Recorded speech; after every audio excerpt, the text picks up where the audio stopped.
Hello, good people. A little bit of a warning before this episode. We had to record this in a hurry while my daughter was taking a nap, and as a result, there are one or two parts where you can hear my daughter make some noise through the baby monitor, and unfortunately I wasn't able to edit around it. We also had to record this in the middle of the day, so there was a little bit of birds chirping outside the window that I wasn't able to edit out. So if you hear birds chirping, or if you hear baby noises, it's us. It's not you. You'll be fine. You'll deal with it. It's not the end of the world. Bye. Now playing. Why so serious? What is the Matrix? Have you ever danced with the devil in the pale moonlight? Oh, what's in the bar? You like scary movies? What does Marcellus Wallace look like? You talking to me? You talking to me? Movie reviews in 20 Qs. Hello, good people, and welcome to the podcast Movie Reviews in 20 Qs, the show where we review a movie by asking 20 weird and wonderful questions about it. Although not this week. This week we're doing a change of pace, and basically we're reviewing the decade in 20 questions. We threw it out there to you guys, our dearest listeners, to see if you wanted us to do a run-through of all of our favourite films from the 2010s, or if you wanted us to get real weird with it, or if you wanted us to do both. And the overwhelming vote, with about 80%, was do both, you cowards. So that's what we're going to do. And it's a lucky show for you guys this week, as we have the original three back. First of which is Stacey. How are you, Stacey? Oh, I'm super excited to be here and talking about the last decade. I love your optimism.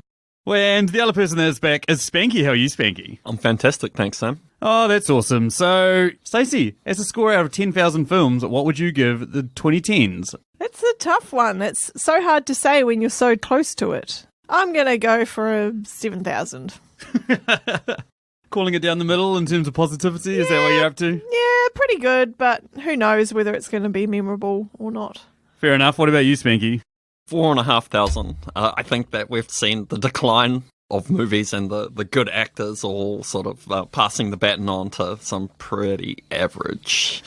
Woo, burn! Spanky's coming out of the gate controversial from the start, eh? Oh, come on, when comic book movies are the best thing potentially about the decade, then what's happened to drama? Okie dokie. Maybe you just haven't watched as many dramas. True. Okay, so as I said, we're going to throw 20 questions at it. We're also going to end on our 3 Patreon questions that we've bastardized for this podcast. The first of which is, which Best Picture winner from the past 10 years will people probably forget in like 5 years max? What do you got, Stace? Oh, Spotlight. It was forgettable as soon as I watched it. I mean... Now, is it fair to be making a judgment about a film that neither of us finished? Yes, because we couldn't even finish watching it. So how are we going to be remembering it in 5 years? You know, the funny part is, Stacey, we actually did finish it. But it was so forgettable that we feel like we didn't even watch the film. Yeah. It was on my short list. What about you, Spanky? The instant classic that is Hurt Locker. Oh. Yeah, probably the worst Oscar winner in living memory. Yeah, I'm with you there, Spanky. That was a pretty forgettable film for me. I'm going to go with The Artist. It made a lot of waves when it came out. Here's a black and white film that has little to no dialogue, but I don't know anyone that talks about it now. I don't know anyone that holds it in high regard. All right, that brings us to question number 2. Who was your favourite actress of the 2010s? I'll jump straight in there, and she's a classic, I think. Charlize Theron, Mad Max Fury Road, Atomic Blonde. She kicks ass and is a great actress. Nice. What do you reckon, Sam? Yeah, I'm going to go with Old Faithful. I'm going to go with one of my favourite actresses, Brie Larson. She's Captain Marvel, she's in the Avengers, she did Room, she was in seasons of Community, or a couple of episodes of Community. She was in Scott Pilgrim vs. the World, started 2010 with a bang, Short Term 12, another awesome film I absolutely love. Brie Larson. Nice. I'm going with Margot Robbie. She's just gone from strength to strength and been in some quality movies. You know we're not allowed to say anything nice about Australians on this podcast, though. Yes, but too bad. All the blondes, eh? All the blondes. Yeah, all the blondies. Blonde on blonde on blonde. Beat that, Dylan.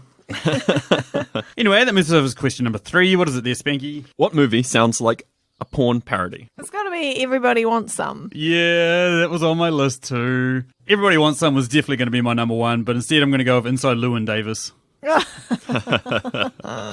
Nice. What about you, Spanky? Oh, well, it's obvious. It's Crazy Rich Asians. Okay, question number 4 is, which film had the most disappointing ending? For me, it's got to be the Star Wars Last Jedi. Whoa, you and the rest of the internet. Oh, Okay, I didn't realise that's what the rest of the internet thought, but it's just what I think. They had a real opportunity to turn that into something fresh and new and exciting, and they just went down the same old boring road. Now, just for, because I mean, we've talked about this quite a few times, but just for the internet's sake, your idea was that Rey and Kylo just say, fuck the Force, fuck the Resistance, fuck the First Order, let's just cruise off and get a bit of Reylo action going. Yeah, and just like be in happy days. Now, is this because you want to see a sex scene involving Adam Driver? No. Is this because you want to leave me for Adam Driver? No. Sure. We've talked about this before. We've talked about this before. Why do you make me talk like that? That's what I want to know.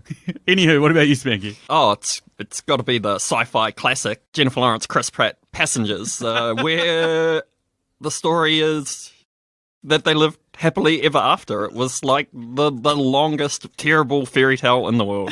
That film was abysmal. Oh, it wasn't that bad. But You and Liz Ebery actually reviewed that movie. Yes, we did. And very problematic, some of the themes in that film. What I loved about the end of that film, though, was just that one shot of Andy Garcia. He's in the film, and it's literally just a shot of his face where he walks out and he's like, huh? That's the end.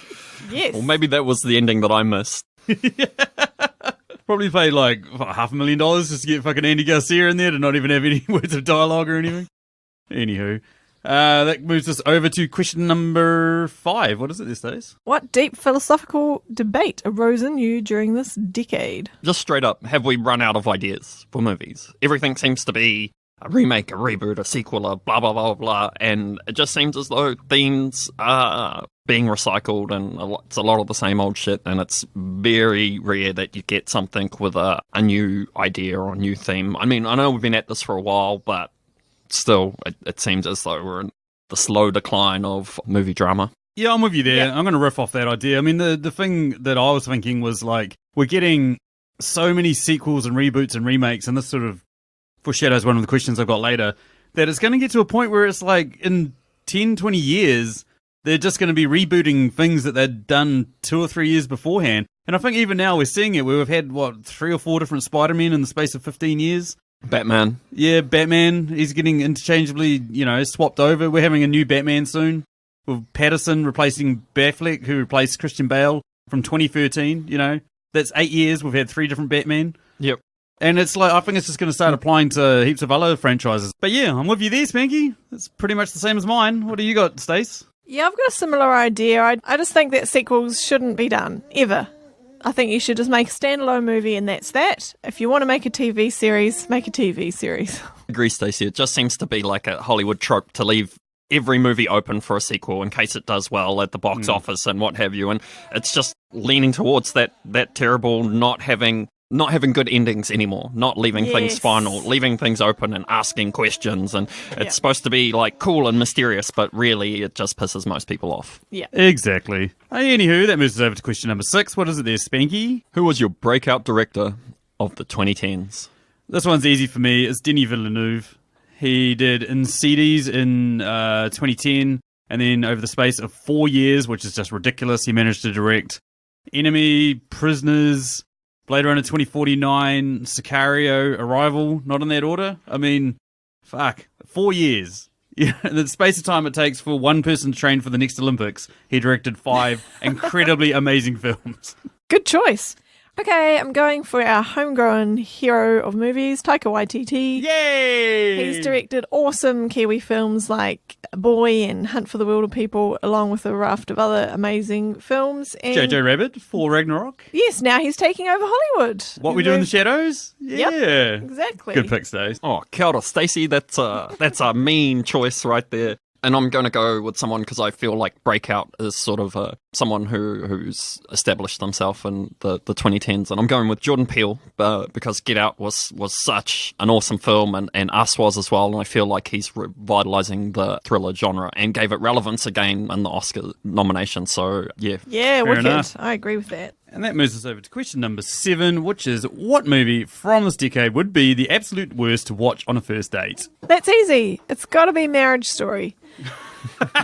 It's a story about divorce, and who wants to watch that on a first date or any date?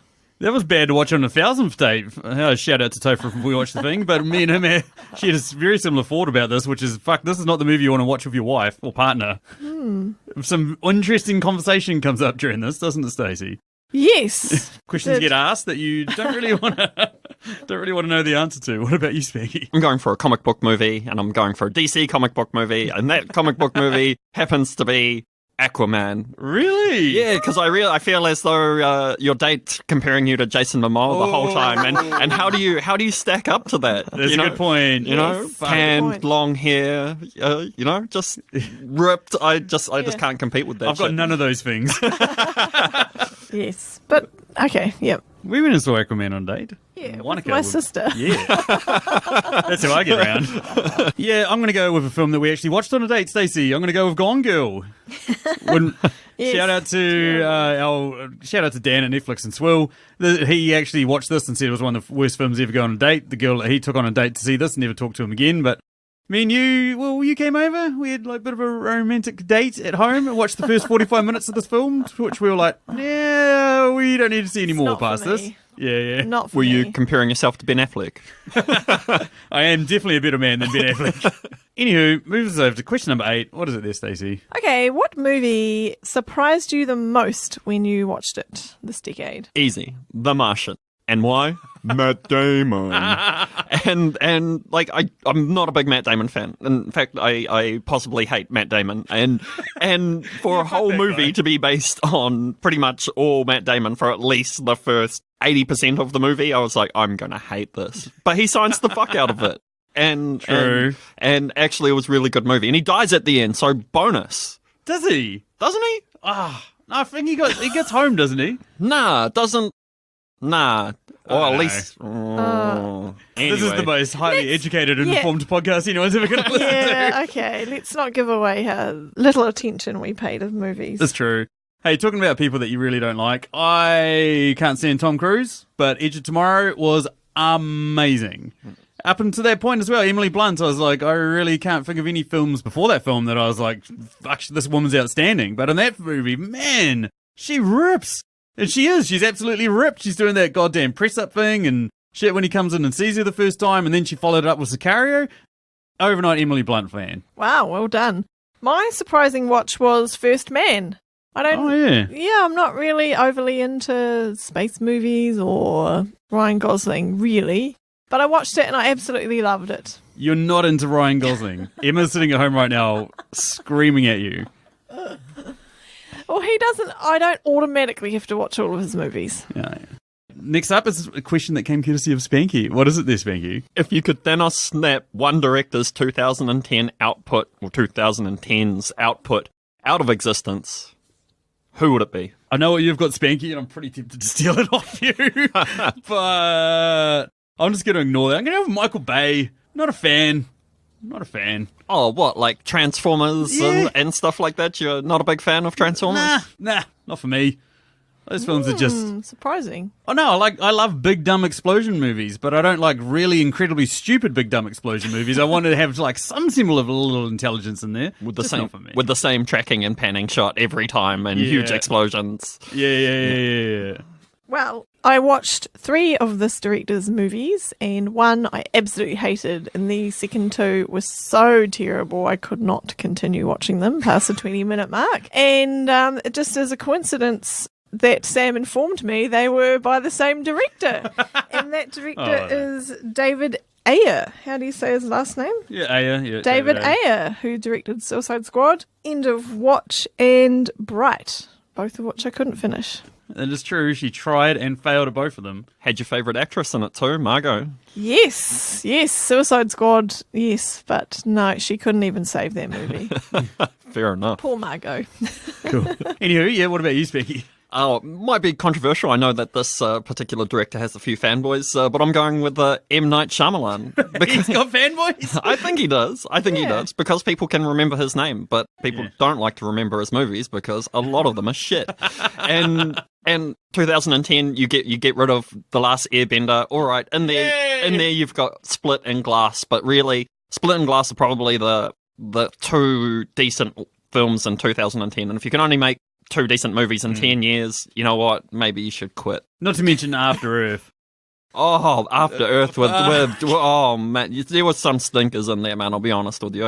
I knew you had this one. I was so tempted to take it. Yeah, he would have been probably higher than thing for me, Michael Bay. Yeah. Okay, moves us over to question number 10. Who was your favourite actor of the 2010s? Who's going first? Tom Hardy, for sure. Yeah. And both in movies and TV, obviously, because so many fans of Peaky Blinders out there. Really, the only terrible movie I can think of Tom Hardy's is Venom, which was forgettable, but the rest of it's all pretty good. And my criticism on him was quite a lot of best supporting actor stuff, but still owning it. You know, Revenant, Inception, the list just goes on and on. The guy's had awesome films and great actor. I was pretty tempted to pick John Bernthal for the simple fact that he pops up in a ton of good films for all of 2 scenes, like Sicario, Baby Driver, Wolf of Wall Street, stuff like that. But my one I'm going to give to a guy that I'm just jealous of him. I'm going to be honest, I'm just jealous. You can't be this fucking good at acting and be this handsome as well. I'm giving it to the big D, Leonardo DiCaprio. What? Yeah. Yeah, fair enough. And this is the thing. He took 4 years off fucking acting during the 2010s. But he started it with Shutter Island. He did Wolf of Wall Street. He did The Revenant. And he came back and did Once Upon a Time in Hollywood. The guy is fucking amazingly talented. Yeah, I'd have to agree. Yeah. I'm only surprised because he seems too mainstream for you to pick. True. Did he do Great Gatsby? Was that in there? 2012? Yeah. He was really good in that. That film, not really for me, but he was really good. Yeah. Yeah, I'm going to give it to the big D. I just like Nice. saying big D. Give him the big D. I want to give him the big D. I'm going with my favourite actor of the 2010s is Adam Driver. I first came across him in the Girls TV series at the start. Came across him in The Girls, did you? I first saw him on screen in...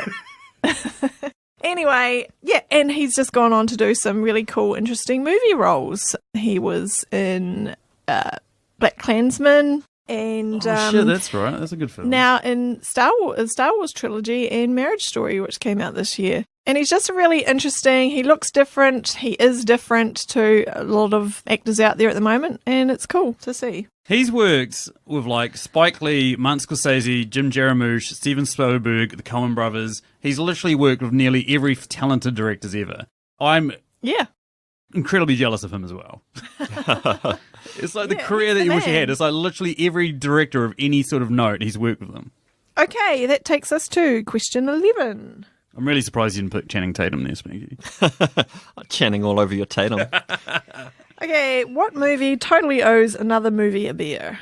For me, it's John Wick owes The Matrix a beer, because The Matrix was the film that made us realise that Keanu Reeves was a kick-ass action actor. Yeah. And John Wick has just taken the world by storm in terms of action movies and really sets the bar, in my opinion, for action movies, and that we would never have known that about Keanu unless we had The Matrix. One of the most overlooked comic book films of the 2010s was Dredd, a film in which Dredd has to fight his way out of an apartment building full of gangsters, which also happens to be the same plot of 2011's The Raid, which is probably one of my most favourite action films of the 2010s, maybe, we'll see. But both of them also Punisher Warzone beer. Punisher Warzone came out in 2008, in which the main protagonist has to fight his way out of an apartment building full of gangsters. There's kind of a theme here, maybe. I'm going back to there's not many ideas left in movies. Yeah, I can dig that.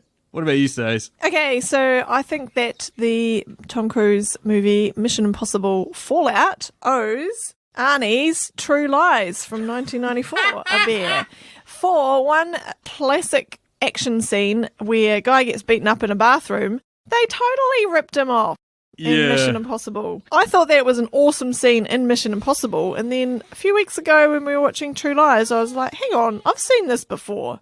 It was like they're not shot for shot sort of thing, but they're very eerily similar, eh? Like there's one dude hanging out in a toilet, like scared as shit, and they're all beating each other up, and you know, Arnie's getting completely overpowered by this one dude. Yeah. I can do that. Even the toilet, the room itself looks very similar. It's like white tiles, you know, the stalls and the way everything's set up. Double-sided bathroom. Yeah, eerie. Like that space. Yeah. And that moves us over to the next question. What do you got there, Spanky? Well, we know not everything can be good, and we know not every actor can be good. and I've already been scathing of the 2010s.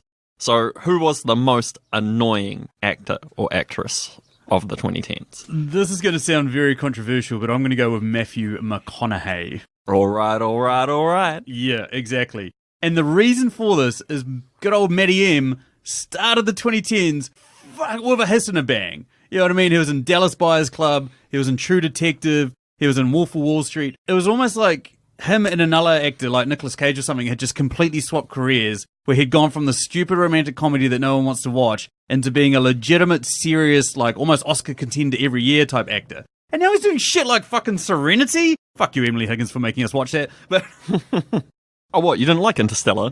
nah. Right. Fair enough. Oh, Fair enough. whoa, okay. Well, Interstellar was 2014, you know what I mean? Like, it just seems like after that, he was just like, no, I'm going to go back to being shit. And that frustrates me because I really enjoy some of his performances. Yeah, he could do so much better. What's that? Oh! Wolf of Wall Street. Okay. Most informed podcast on the internet. What do you got, Stace? Who did you hate? Oh, Shia LaBeouf. Running through the woods, it's Shia LaBeouf. Oh, look, he's got a knife.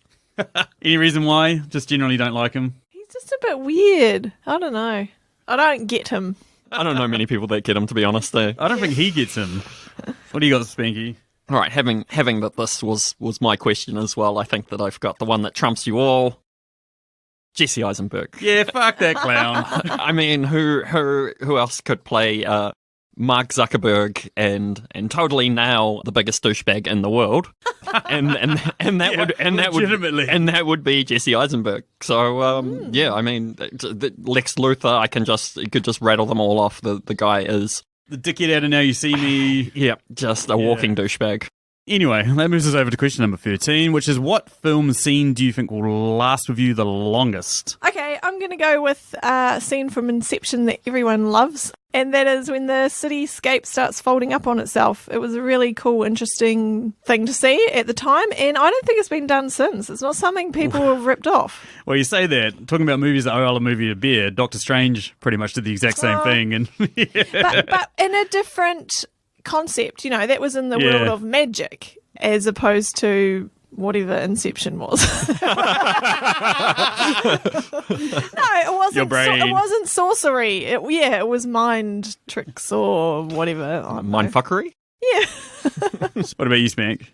For me, it's one from this year actually, and one of my fanboy directors, Quentin Tarantino's Once Upon a Time in Hollywood, and it's the final scene. Fittingly, it's the final scene, the climax, and up until that stage, it hadn't been super violent, and to see Brad Pitt crush a woman's face by throwing a can of dog food at them, oh man, it was just like Spoiler alert. spoiler alert, and then the flamethrower, and then just it was to see two classic actors just like all out. Was amazing. That scene will stick with me for the ultra violence. For me, it's the ending of Whiplash. It's a film in which we knew we were building to something, and to be honest, I didn't think it was going to be that satisfying.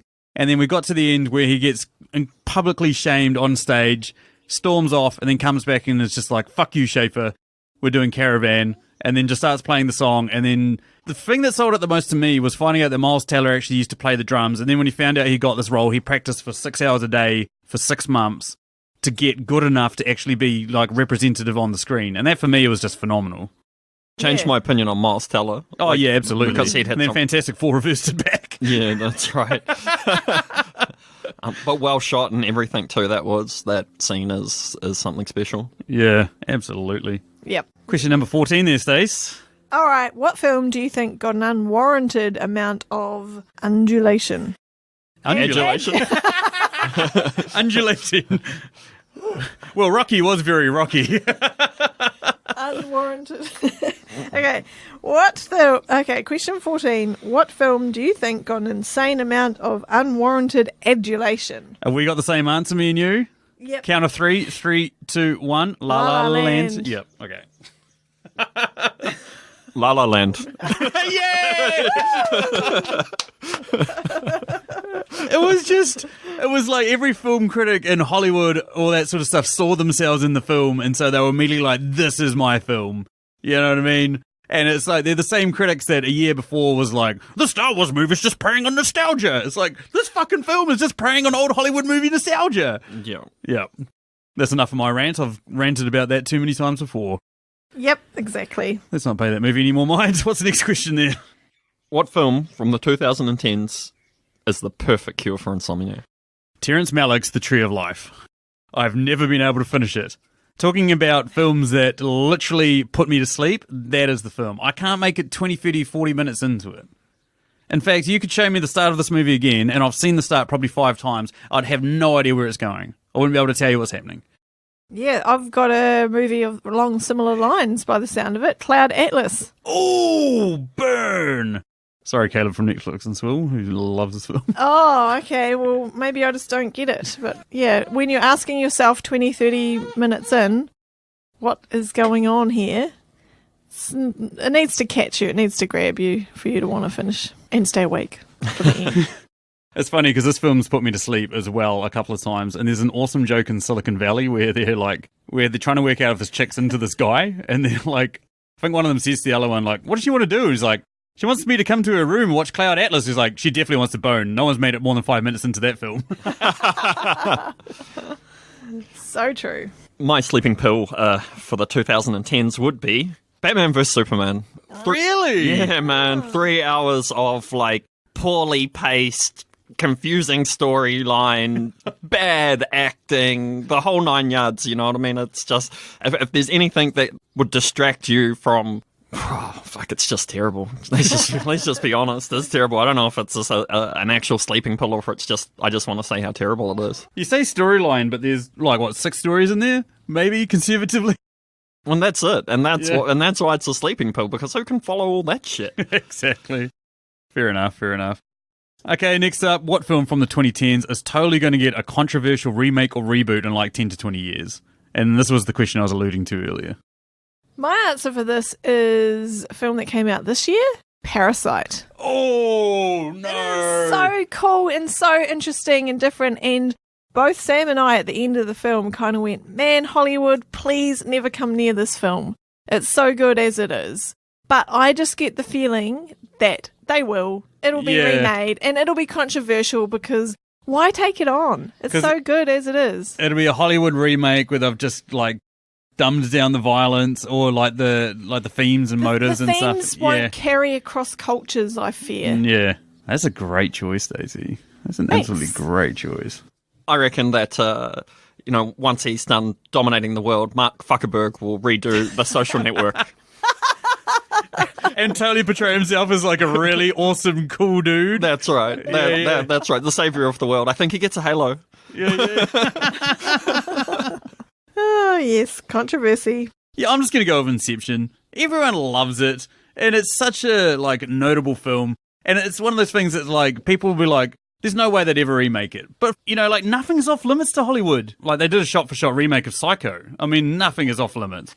Okay, guys, that moves us on to question number 17, which is, what was your guys' most unforgettable theatre experiences from the 2010s? Okay, I'll go. I've got 2, and they were quite recent. They're from this year. First one was going to the opening day of Avengers Endgame. You weren't supposed to talk about this anymore. I'm sick of people knowing about me crying. Yeah.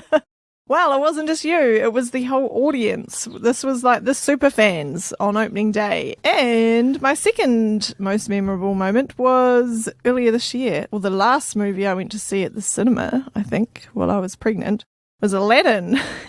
And baby didn't like that movie. Or she loved it. I can't tell. Either way, she went crazy. And I felt like I was getting beaten up from the inside out.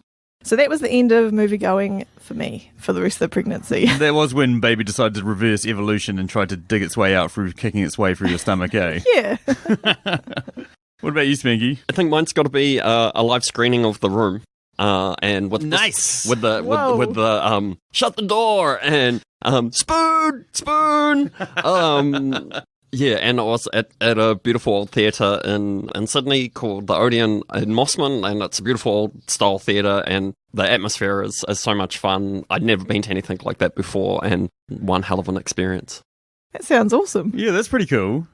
I've got a couple. Going to the same but different red carpet premiere this year. That was really cool. Oh, yes, red carpet. That was a bucket list ticked. The other one was going to like an early screening of Upgrade that they had up in Auckland.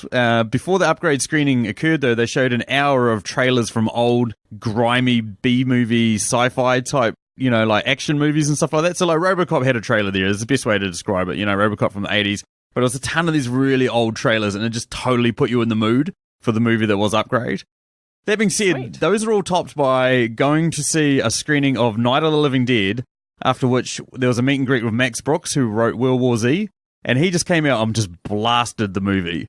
He's like, I haven't seen it. From what I heard, it's going to be absolutely shit. I don't recommend anyone go to see it. Whoa, hang on. How was he involved with the film? He wrote the book. He wrote the book that the movie was based on. And Boo, one of our good friends who was actually on an episode, has a poster that I got for her where he's just signed it to Boo, I did not write this movie. Max Brooks. Oh, Yeah, no. it's rubbish. Yeah. Ooh. But just to see someone just like completely not give a fuck about impressing Hollywood like that was just pretty damn awesome. I guess once you've sold the rights and you've got your money and that's it, and what can you do? He doesn't need to impress anyone, does he? No, and especially because it was like a hardcore bidding war to get the book, and he ended up selling it to Plan B, which is Brad Pitt's production company, for $4 million. It's like one of the highest sales for a book to have the rights to make a movie on it. Wow. But like, it was never going to translate very well. The book's no way. The book's like a whole bunch of anecdotal stories that sort of come together, and it doesn't really tell a story in a movie sense. So I think Max Brooks knew that and just took the money and ran. That's pretty much. Like, you could have shown it as like a vignette, sort of like documentary style film, like something like that might have worked. But they would have TV series sounds like or a there's TV too series much for one film. Yeah, because it is. It's just like interspersed little different stories, and it's like people's recollections of what happened. Whereas like they just went for like, let's just throw a fucking full zombie movie into this, and like it's not a bad zombie movie. It's just a pretty average zombie movie. Anyway, that moves us over to question 18. What is it there, Stace? Okay, question 18. What actor or actress under 25 is totally going to rock the next decade? So I think she's 25, so I don't know whether or not I get this, but it's Saoirse. What do you call it? You say Saoirse. Saoirse Ronan. Chlamydia. I think. It rhymes with inertia. It rhymes with inertia. Saoirse. That's right, Saoirse. So Saoirse Ronan, she's got some good roles and a bit of drama behind her. I think that she's an up-and-comer. Yeah, I agree. She's cool. I'm going to cheat and go with two. I'm going to go with two people that were in TV series this year that absolutely blew my mind. That is Jarrell Jerome, who is one of the young boys in When They See Us, and the last episode was completely dedicated to him. He completely held his own as an actor for an entire TV set. Like, the thing was almost in like movie length long, that last episode.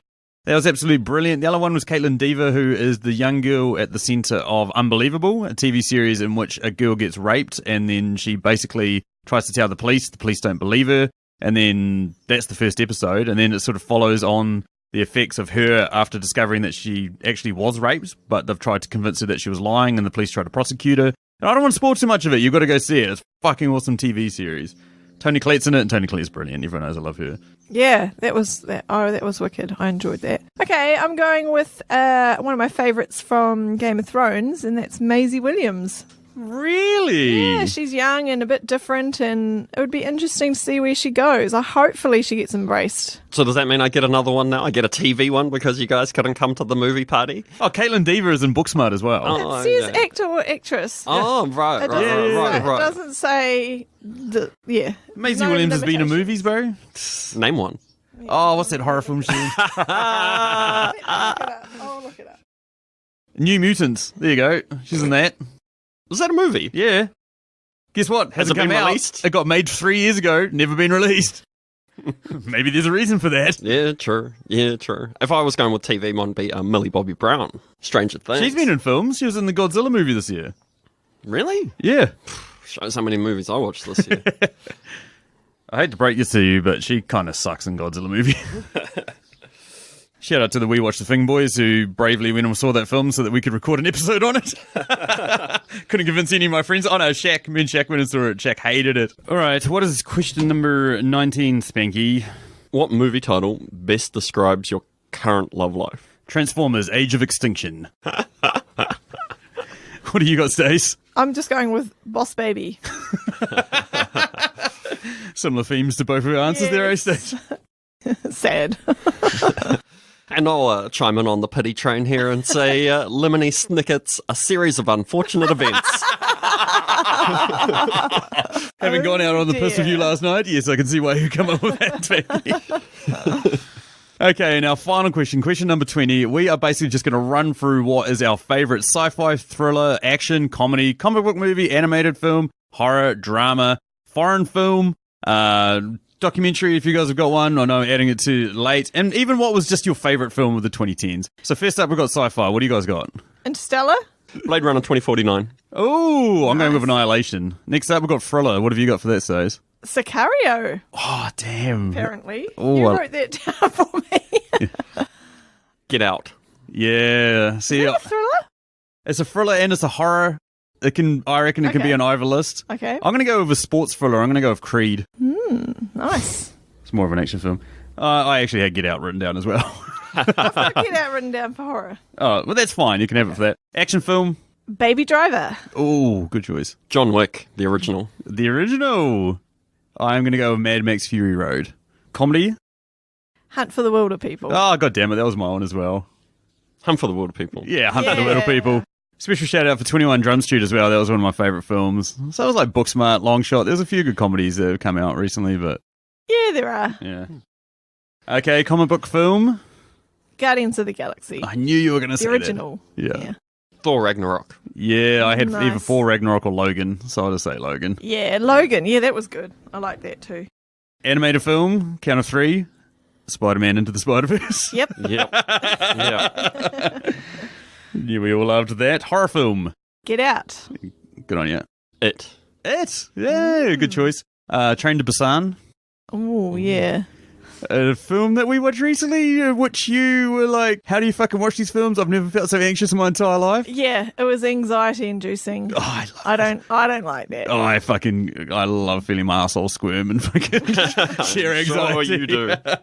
Okay. Much information. Yeah, way too much information. On to drama. The Favourite. 3 billboards outside of Ebbing, Missouri. That's good. Yes. I've mentioned how much I love to. I'm going with Brie Larson's Room. Oh, yeah. That Yeah, was that's good. a really good film. Foreign film. I suppose we can include New Zealand in this because every film's foreign to us, really, isn't it?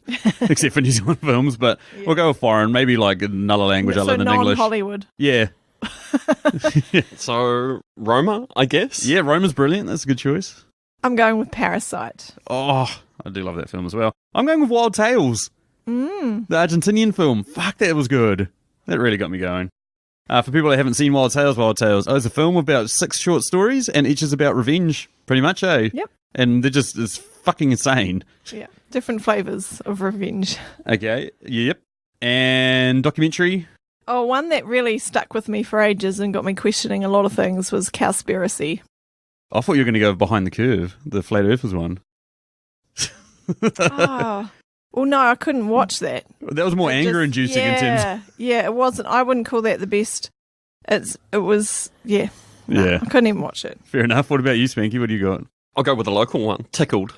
Oh! Why is it the best? Because it's so fucking weird. It is So weird. Yeah, and local David Farrier, and it's weird. Yeah, that was on my short list as well. I am going to go with The Hunting Grounds, a film about sexual assault across campuses all over America. Incredibly eye-opening, and I think it's a must-watch for a lot of people. It's scary. Yeah. It seriously makes you reconsider the safety of people at universities and the way universities treat them in terms of covering them up. They'd rather, cover it up and tell the girl that she's lying rather than be in the news or have a criminal record against them.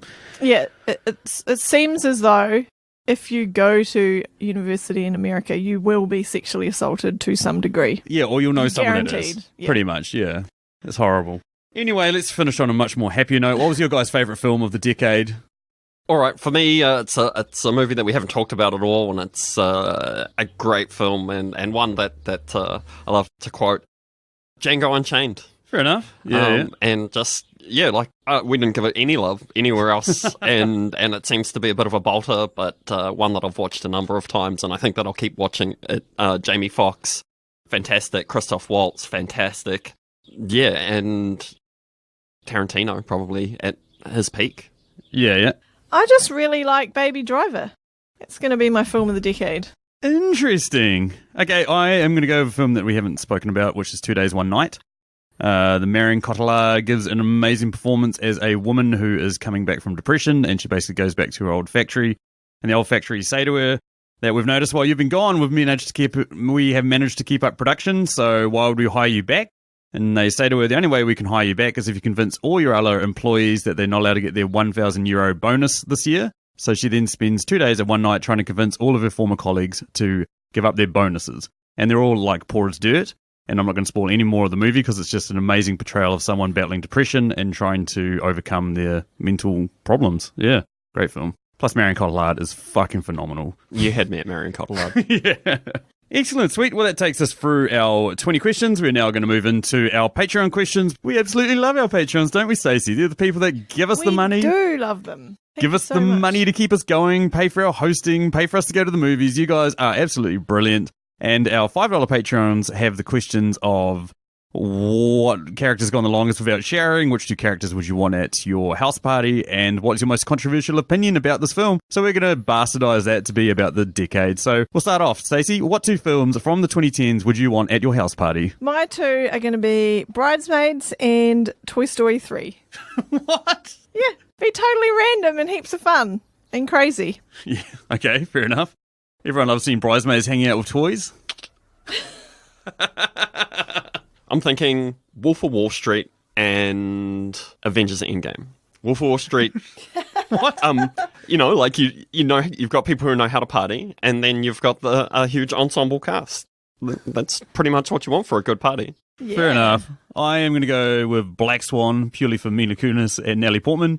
And then Don John, the film in which Joseph Gordon-Levitt hooks up with Scarlett Johansson and Julianne Moore. It sounds like I reckon they'd know how to party. Black Swan would bring the weirdness. I like a little bit of emo weird darkness. And yeah, a little bit of up fun Don John. Why not? Okay, Emily Higgins' question from the Tasteless podcast is, what film sounds like it's gone the longest without showering? It's got to be Suicide Squad. Jesus Christ.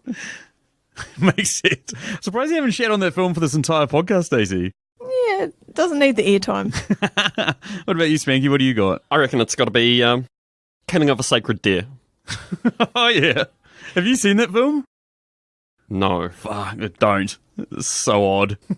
I've got it to watch, but haven't watched it yet. I've heard it's weird. I was tossing up between the 2013 film Filth and 2016's Dirty Grandpa, but I'm going to go with Transformers Dark Side of the Moon. And then a final question comes courtesy of Julio of the Contrarians podcast, who wants to know, what is our most controversial opinion about the 2010s? My controversial opinion is maybe we shouldn't watch movies anymore. What? Why? Oh, just take a break. Too much screen time. Step away from the computer. You've been watching too many videos on how little screen time babies should be getting, right? Yeah. Yeah, I knew it. What about you, Spanky? Wes Anderson's totally overrated, and that he's like the Isla malt whiskey of movies. People like his stuff because it's obvious and accessible, but it's actually just average. Shit. Yeah, well, tell me, there were some really average Wes Anderson films in the 2010s. Yeah. Controversy. Grand Budapest was good, but the rest... Isle of Dogs, meh. Spanky, I'd just like to say thank you, because I think film Twitter's now going to hate on you and move away from me, from saying because a couple of episodes back with Julio of the Contrarians podcast, on the Muppets episode, I said that Amy Adams isn't that good an actress, and I tell you what, they hated it. They fucking hated it. Yeah. Moving right along. Here's one for you. Hot take. I think DC should completely restart their cinematic universe. Par for the course. I think Marvel should have ended it after Endgame. I think that would have been a perfect time for them to finish making Marvel films. I thought it was a great send-off for these characters that we've known and loved over the 10, 11 years. I don't think they need to start stretching it out to a point where we're going to get fatigued from all of this. True. So no Black Widow? Nah. They should have done it before it. They should have done that movie 6 years ago. They made Scarlett Johansson made that film Lucy. That's when she should have been making Black Widow back in 2013. Righto. I could talk about this for hours. That's right, yeah. And anyway, that takes us down to the end. Thank you, everybody, for listening to our wrap-up of the decade. Thank you to these guys for joining me. Anything you guys would like to say about the 2010s before we leave them? Hey, look, it's been fun, but let's move on. Yeah. Hopefully it's better. The 2020s are better than the 2010s. Fair enough. If you like the show and want to get in contact with us, you can find us on Twitter at Movie Reviews In. You can find us on Facebook at Movie Reviews in 20Q. Send us an email at mritqs@gmail.com. We will be back probably full-time in February. Just going to wait for the summer to blow over a bit, but we might actually have an episode between now and then. Hey, Spanky? Here's hoping. Me, you, and Liz, that was on one of our earliest episodes, is coming back to do an episode. Haven't decided which, but thinking maybe Marriage Story. Maybe something like that. That raises a lot of questions. Oh, that raises a lot of questions. It sounds like a movie that I'm not qualified to comment on. Oh, no, you are. You totally are. Right. Looking forward to It's it. about breakup, Spanky. Yeah. You know a thing or two, don't you? No, a little bit. Anywho, that is thanks from me. Thanks, bye. And thank you.